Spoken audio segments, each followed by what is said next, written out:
Lecture du livre de la sagesse. Chapitre 2, versets 12, 17 à 20.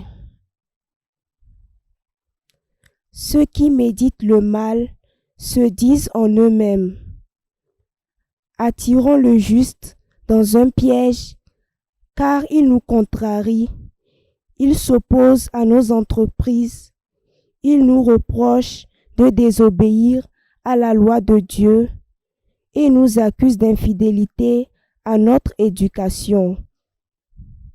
Voyons si ces paroles sont vraies. Regardons comment il s'en sortira. Si le juste est fils de Dieu, Dieu l'assistera et l'attachera aux mains de ses adversaires. Soumettons-le à des outrages et à des tourments. Nous saurons ce que vaut sa douceur, nous éprouverons sa patience. Condamnons-le à une mort infâme, puisque, dit-il, quelqu'un interviendra pour lui.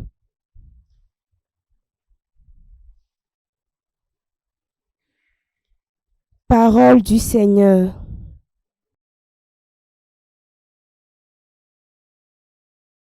Le Seigneur est mon appui entre tous.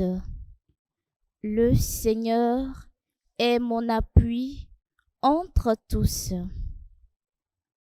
Par ton nom, Dieu, sauve-moi.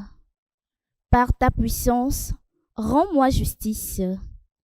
Dieu, entends ma prière, écoute les paroles de ma bouche.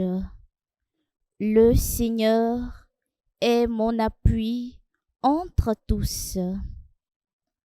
Des étrangers se sont levés contre moi. Des puissants cherchent ma perte. Ils n'ont pas souci de Dieu.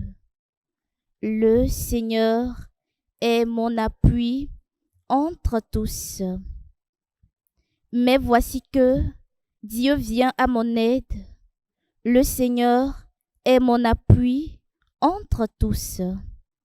De grand cœur, je t'offrirai le sacrifice.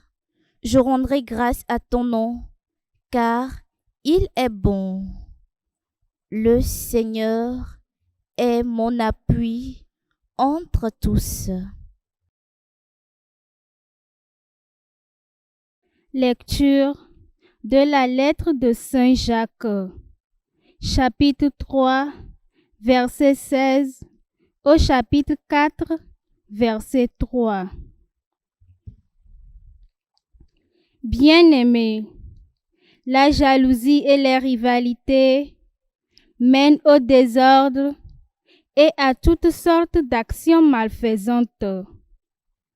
Au contraire, la sagesse qui vient d'en haut est d'abord pure, puis pacifique, bienveillante, conciliante, pleine de miséricorde et féconde en bons fruits, sans parti pris, sans hypocrisie. C'est dans la paix qu'est semée la justice, qui donne son fruit aux artisans de la paix. D'où viennent les guerres? D'où viennent les conflits entre vous? N'est-ce pas justement de tous ces désirs qui mènent leur combat en vous-même? Vous êtes plein de convoitises et vous n'obtenez rien, alors vous tuez. Vous êtes jaloux et vous n'arrivez pas à vos fins, alors vous entrez en conflit et vous faites la guerre. Vous n'obtenez rien parce que vous ne demandez pas. Vous demandez, mais vous ne recevez rien. En effet, vos demandes sont mauvaises, puisque c'est pour tout dépenser en plaisir. Parole du Seigneur. Nous rendons grâce à Dieu.